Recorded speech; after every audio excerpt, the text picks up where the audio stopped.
Magandang umaga, Pilipinas, at narito ang pagtaya ng ating panahon ngayong araw ng Biyernes.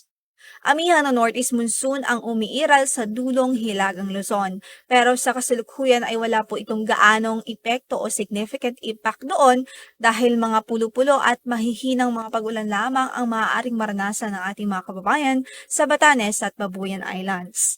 Sa natitirang bahagi ng Northern Luzon, sa Central Luzon at maging sa Kamaynilaan ay halos wala tayong naitalang mga pag-ulan o malawakang pag-ulan.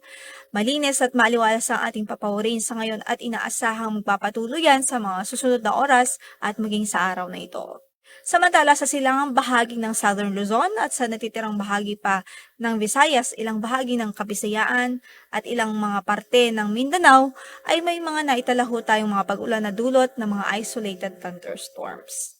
Apart from that, wala tayong inaasahang bagyo at least in the next 24 to 48 hours na mabubuo o papasok sa loob ng ating area of responsibility. Although may nakikita tayong cloud cluster dito nga sa silangang bahagi ng Mindanao, ito po ay mga kaulapan pa lang sa ngayon at hindi pa po ito isang low pressure area. Pero inaasahan natin na by tomorrow morning, early morning hanggang bukas ng umaga, maaari po itong magdulot ng mga paulan sa silangang bahagi ng Mindanao. Kahit magantabi pa rin ho tayo sa mga updates ng pag-asa.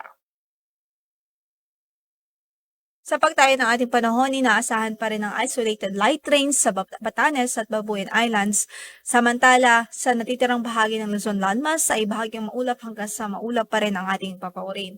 Kung may mga pag-ulan man, lalong-lalo na sa eastern section o silangang bahagi ng ating bansa, ay dudot ho yan ng mga isolated lamang na mga thunderstorm at panandalian lamang ho ito, usually from 5 minutes to 30 minutes.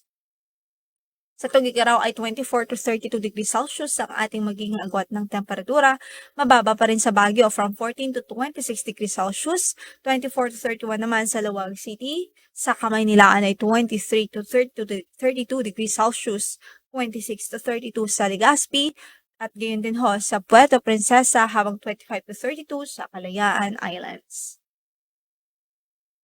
Sa natitirang bahagi ng ating bansa, sa Kabisayaan at Mindanao, ay inaasahan pa rin natin ang generally good weather apart from localized or isolated rain showers and thunderstorms. Sa Tacloban ay 26 to 31 ang inaasahang magiging agwat ng ating temperatura, habang 26 to 32 naman sa Cebu at sa Iloilo.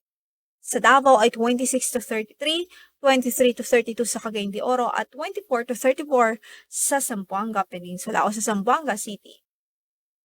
Sa ngayon ay walang nakataas na gale warning sa anumang bahagi ng ating mga baybaying dagat, banayad hanggang sa katamtaman ang magiging pag-alon sa malaking bahagi ng ating archipelago. Although doon sa extreme northern Luzon o yung sa dulong hilagang Luzon ay katamtaman hanggang sa maalon ng kondisyon ng ating karagatan doon dahil nga yan sa umiiral na northeast monsoon o amihan. Kaya konting ingat pa rin ho o iba yung pag-iingat pa rin ho, lalong-lalo na para sa ating mandaragat. Sa Kamaynilaan in the next 3 days, magpapatuloy pa rin ang bahagyang maulap hanggang sa maulap na papawirin. Walang masyadong inaasahang malawakang pag-ulan, iba na lamang sa mga panandaliang buhos at very isolated o mga pulo-pulo lamang ito. 23 to 32 degrees Celsius sa magiging agwat ng ating temperatura sa Metro Manila.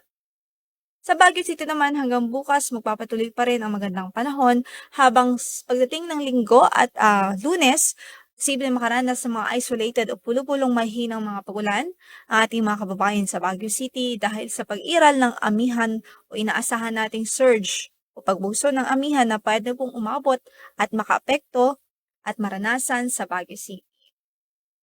Samantala sa Legazpi City naman, in the next 3 days, generally good weather, maliban na lamang sa mga thunderstorms, lalong-lalo na sa hapon at gabi.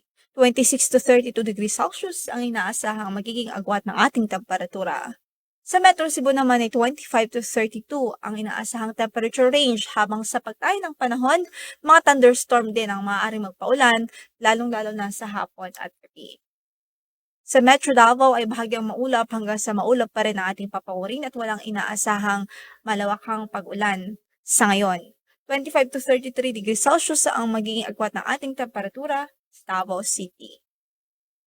Ang sunrise natin for today is 5:59 in the morning at ang sunset natin mamaya ay sa ganap na 5:24 ng hapon. Yan ang latest mula dito sa Pag-asa. Ito po si Lori de la Cruz.